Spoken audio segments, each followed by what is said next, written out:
Ahmed Al-Barai is with us now, a lecturer at Istanbul University.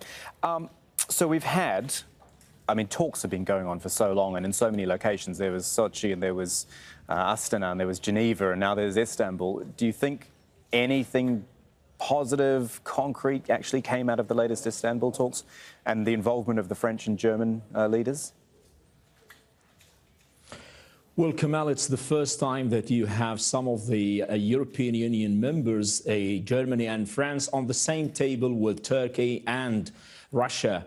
Eventually, all the parties seems to agree that there must be a political outlet from the ongoing war in Syria.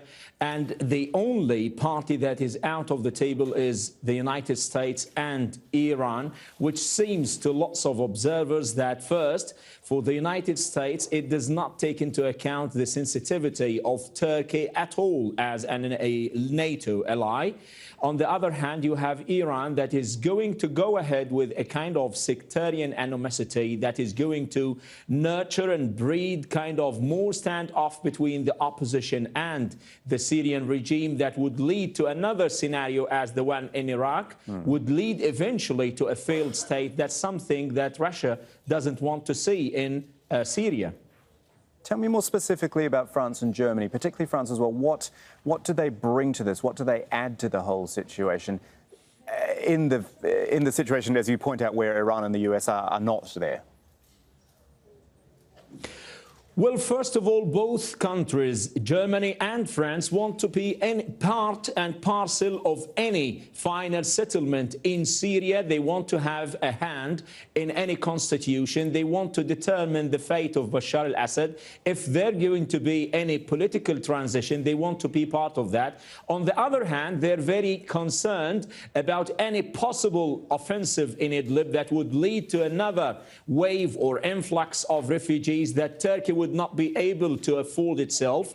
They will be also sharing some responsibility, and that's why they want to avert this kind of offensive, any military solution, and start any political resolutions, any political talks that would lead to a solution at the end of the day. So from the one hand, they are worried of any humanitarian disaster that could embarrass Europe, and on the other hand, of course, because of the lack of any strategy of the United States that led to a complete vacuum in the region, and NATO should be the one who filled that vacuum. So they feel like they have an obligatory role to play in Syria.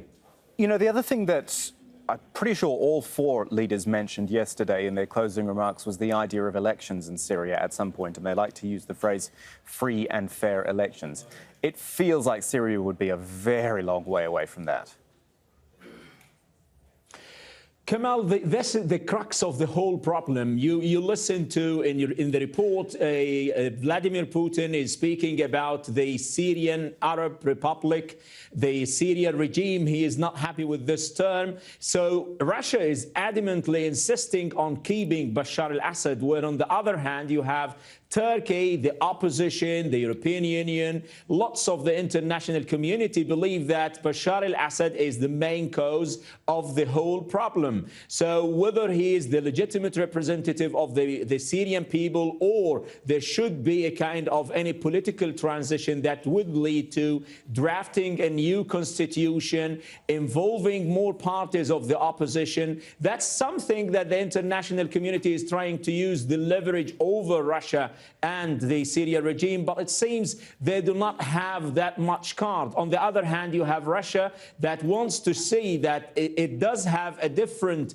agenda in the region, unlike the occupation of Iraq in 2003 by the American forces. Russia wants to give an example that they want to keep the regime, but on the other hand, they want to build a kind of a state with the Syrian regime still in power. That's something that the opposition will not accept. The international community will not be happy with. That's the whole problem they need to solve. And if they solve this, then a kind of fair election would be possible to talk about.